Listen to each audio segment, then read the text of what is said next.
much going on, so many things you can do for your time. So anytime somebody says, you know, I think I'll take some time and just look at your stuff, that's an honor, and I think that's seriously. Thank you so much. And thanks to the board, too, for giving me the opportunity. Again, there's many talented artists in this area, many in this room, you know, to be able to have your work. And not only that, this is a great gym in our community. You know, there's Fort Hall upstairs, there's Jim Dine, there's Liechtenstein, there's some great pieces in the gallery, so I get to be in the same places. That's kind of amazing. I'm honored to be here. I want to talk just a little bit about the process, because it is a little different than traditional photography. So I just wanted to explain that a little bit. I need 4 volunteers. So David, Yolanda, okay. So David, you are going to be the sensor / film. Okay. So we're going to build a big camera here, okay? You want to know? It's easy. Yeah. No. I need another. Okay. Gail, Leah, you're going to be the aperture. You're going to be the shutter. Here, and I need one more. Yeah. All right. Great. And Riley, you're going to be the subject of the photo. So right now you can just stand here. What's that? I want to be the subject. So Gail, I want you to stand here and do like this. Okay. Okay. All right. That's good. Now, Leah, you're going to be the shutter. So your job is to, when I say click, you go like this. Okay. All right. Great. Do I need a pulse? No, you're good at it. So any camera that you see, it'll help to have a little background of camera knowledge. Dan, just bear with me, you know all this. But the way a camera basically works is every camera's got something in the back of it, either a piece of film or a digital sensor that records the image. Now, a camera really only does one thing. Anybody tell me what the one thing the camera does? It really only does one job. It records light. It's the same thing as a tape recorder does for sound, it does for light.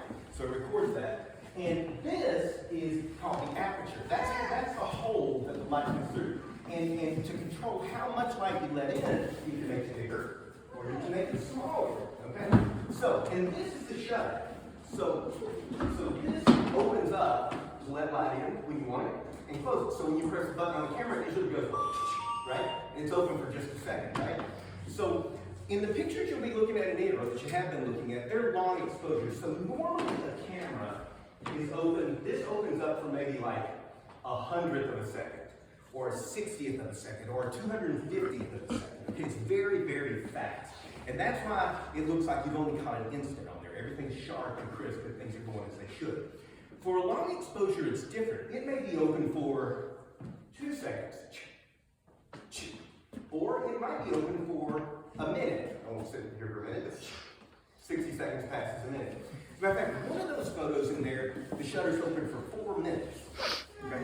The one with the ships that you see in there. So what that means is when you're shooting a long exposure, whenever you're letting light in, you're okay. What's out there, Riley, appears here. He gets to record the light, hits him. The shutter opens, it goes through the lens focuses, and draws the picture here, right? Now, if you're shooting at regular shutter speed, it's going to be open, and you're just going to get one moment right here, okay? So, Riley's going to be, because I deal with light streets a lot, Riley's going to be driving a truck, okay? So, now, Riley's driving a truck. If we do this, the truck looks like it's in one place, because it's so fast. But if it's dark and he's driving along like that, okay, you open the shutter for say 5 seconds, the whole time that truck and its tail lights and headlights are going by, it's painting across the sensor, right? So essentially you're sort of painting with the light. Does that make sense? So you know, you get a moment here, and then you get another moment here, and you get another one here, and here, and here, and it all lines up to one smooth, even shot. I think that's all I've got for you guys. Yeah. So that's how it works, and that's the basic process. So that's the basic process for how long exposure photo is created, and that's how I kind of like to work with it. Now, I love black and white photography. I love macro photography. photography, where you shoot really close to something. I love all those. But night photography, low light photography has a special place in my heart because I love the way it looks. I love the experience of doing it. You get all this, because of the way it's open, you get all this streaming and stretching and blurring and blending. And there's a sense in which, because the object is moving, you're almost painting with light because those objects are moving. So you're not just capturing a moment, you're watching across. And it gives you all sorts of interesting effects and unique looks. There's another thing I think that's really interesting about long exposure photography, in that when you just take a regular photograph, or when you paint a scene, when an artist paints a scene, you're looking at a moment in time. But with a long exposure, you're looking at, hundreds, thousands of moments in time. So there's a sense in which, when you look at that long exposure image, that you're looking at, a video that's all been squished down into one flat moment that you can look at all at once. Well, video doesn't do that. A traditional light photo doesn't do that. Only the imagination of a painter or a long exposure can do that. So it plays with the concept of time in a way that I think is really interesting and really unique. So when you look at that picture of the ships and you're looking at 4 minutes, well, that's not how we see the world, is it? I experience the world one moment. Here's a moment, another moment, another moment. I can't experience the world the way that picture shows it to me, right? And so I think that's another interesting thing about this kind of photography that I really love. The other thing is, the appearance of the light is different. And I don't fully understand the science behind this, but not only does it stream and shake and twist, but it also is it's very intense. There's something very bright about the colors. They're very saturated. Some of that, I think, is just the nature of the wavelengths of light or something. I think part of it is just the hard contrast against the black that you get because you have unlit areas.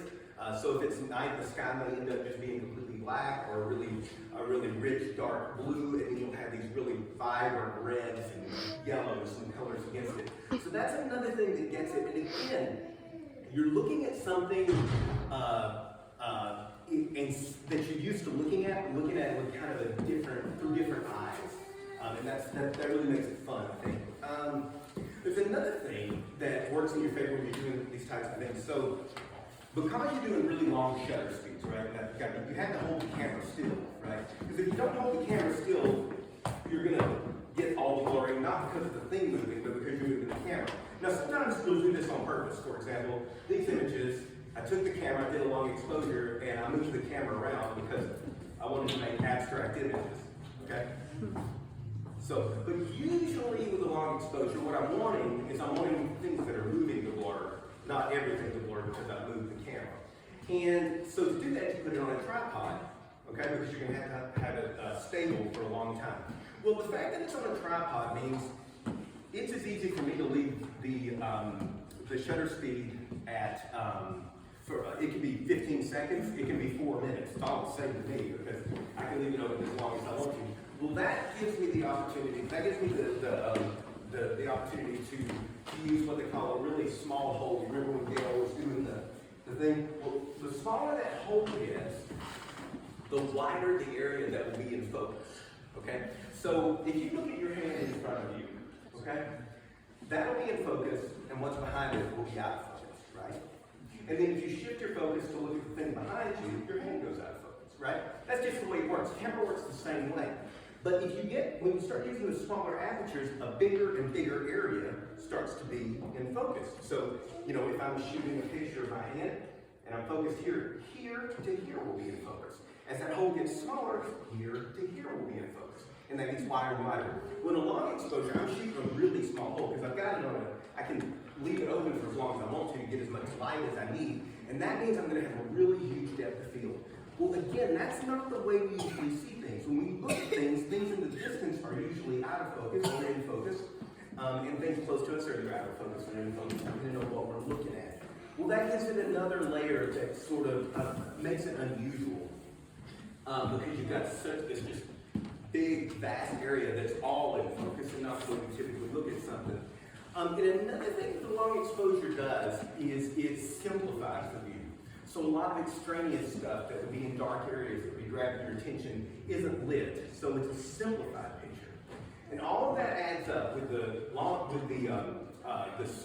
movement and the compression of time and the simplification of the composition. All that adds up to be kind of an unreal effect, you know. And so one of the pieces is titled "Fairy Tale on 8th Street" because it just has this kind of dreamlike quality because there's blurring and there's a flatness and the colors are so vibrant and all. And yet, at the same time, even though it's got this weirdness, you know you're looking at something familiar. We've all seen ponds, we've all seen buildings, we've all seen cars drive down the street. You're looking at very normal things, but you're seeing them with this sort of fairy tale effect dropped on top of them. And that makes you see it with a really, really different eye. You're looking at normal things, but you're seeing them in sort of a exciting, unusual, new way. And to me, that's really fun.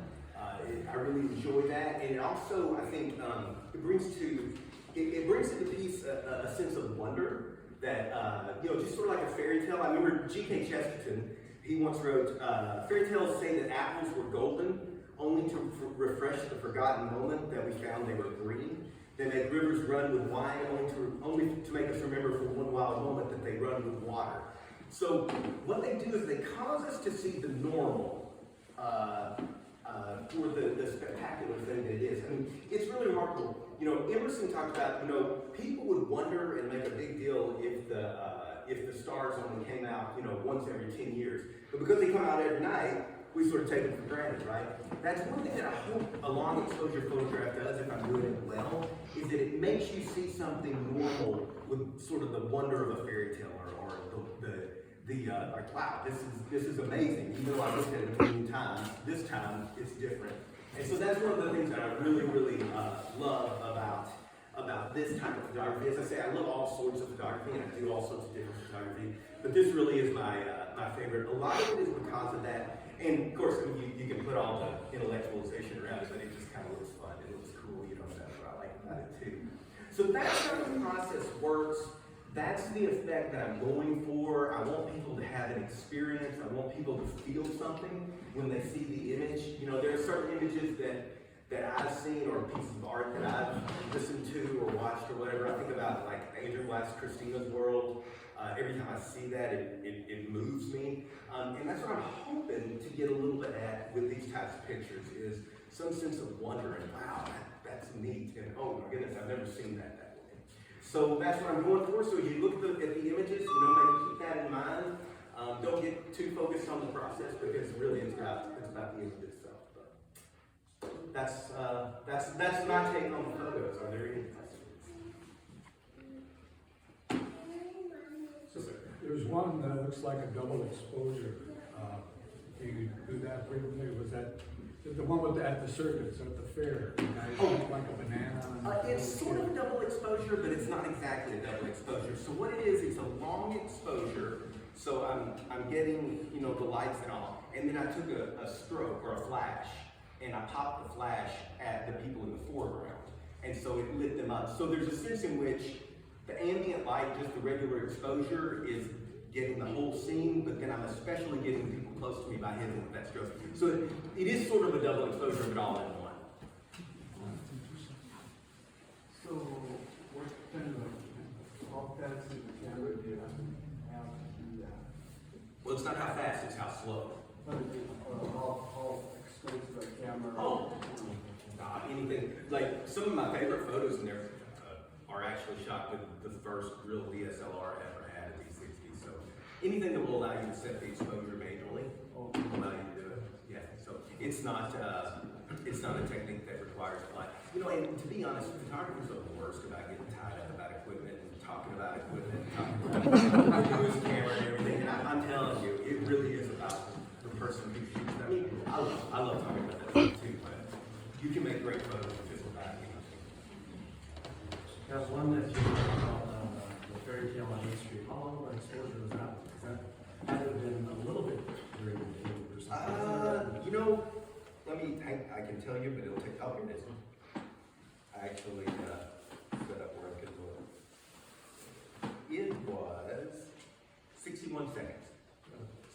was 60 seconds pass, it closes, yeah.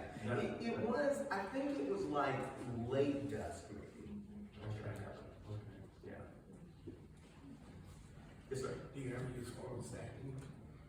No, I don't do that. I sort of tend to work within a little more traditional, you know, I like to be bound a little bit by the limitations of the camera, so I don't. But I know people get some really cool effects out of that. But I've not tried that too much. I like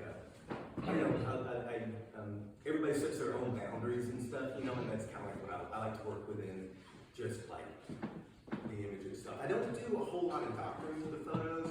Now, I'm not saying I do none, but I really try to put it on, because my background is really in journalism. That's kind of, as a career, I worked at the Forum, and, you know, in the beginning, I used to be a reporter, I'm not a reporter anymore, but that documentary aspect is really important to me, and I like to capture what's there. So, to me, like, the magic of a camera is when that documentary and the artistic can mix together, when you can find something there, and you can document it, but it's also beautiful. That to me is when the camera does its best work. That's the apex of the camera from my perspective. I don't do a lot of posing of photos. The one that's got the girl, the shadows of the girl, that one I just set up. That was my daughter. I kept telling her to move to different places. But for the most part, they're what they are. And that's, I have no problem. I mean, if photographers don't do that, it's not a bad thing. That's just not what I like to do. I like to shoot what's there, and when I start setting things up, it doesn't feel as real. It's just not what I like to do. I like that documentary. I'm only shooting what's there. So you don't allow yourself to crop? I do crop, yeah. Because I mean, I'm cropping in the first place anyway. I try to make most of what I do to be what you could traditionally do in a dark room. And the occasional ugly thing that I Photoshop out.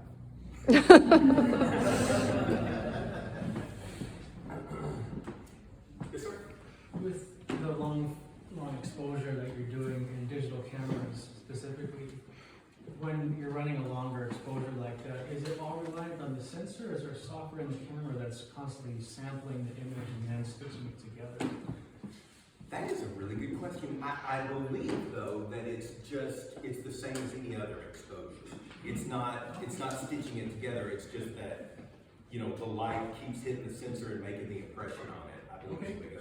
Interestingly, I don't think some of what I do in there, it probably wouldn't have been possible on film photography because you get something called, I believe it's reciprocity film, where the colors will start to do weird things if you do really long exposure. That's my understanding.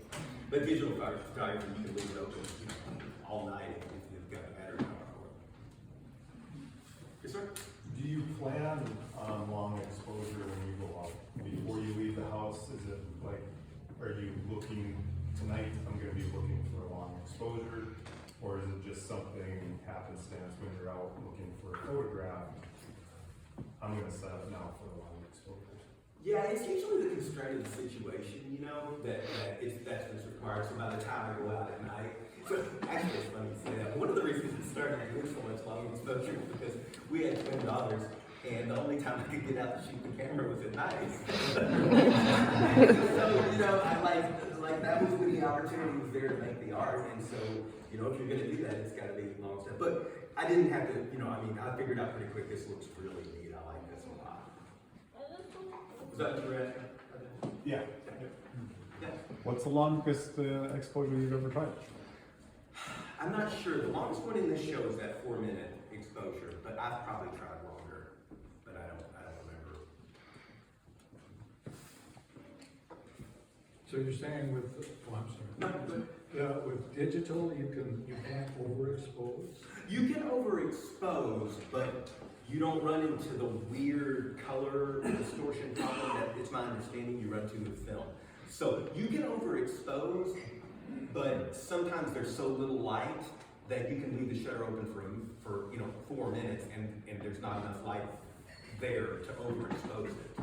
So you can certainly expose. I mean, if you left it open, for a long, if I shot through the window there at a normal day and I shot, a 3-second exposure, it would pretty much just be a white thing. But at night, there's so little light that you can just leave it open for a long time. So you can't overexpose with digital just like any other thing. But when I'm shooting in those really dark environments, That's, getting it, the problem is not overexposing, it's hard to get enough light. When you're printing, how do you know whether to use a matte or a gloss finish? That's a good question. That's really a matter of choice. You know, like Ansel Adams, I think he finally settled on a full gloss. That's what he liked. I like a little bit flatter look. It's personal preference, what you want to do. The gloss, especially with the long exposures like I do, there are hard blacks and a lot of dark hues and hard blacks. And so the gloss can sometimes be a problem on black surfaces. It really shows that gloss. So I think a flatter look is going to be a little better for this type of photography. Any other questions? Yes, sir. So did you, portrait that involved with this kind of You know, it's funny you say that. I was looking at, there's a photographer, a lady named Imogene. Do you know the photographer? It might be. And she did some really interesting stuff sort of like that. I don't know if they might have been double exposures, but she would like photograph somebody and then they would turn their head and she'd get another photograph of them. And I was thinking I was probably going to try that, but with a long exposure. I haven't done much of that. I haven't done that exactly, but you could. When you make your prints, when you make your prints, I assume you're shooting in raw, and then you are the prints tips. Typically, I order them, so I shoot in raw, which gives me a lot. So basically, there's two ways you can shoot. You can shoot in a JPEG, which is a compressed format, which means you have less information, but it's a smaller file, or you can shoot in RAW, which means it gathers more information from the light, but it's a big giant file. So I shoot it RAW, and then I'll go into Lightroom, and that'll allow me to pull out the blacks and stuff like that. But then when I send it to print, I locked it in and I do a JPEG. And you find that the JPEG, the prints come out with the JPEG. Yeah, those are all JPEGs in there.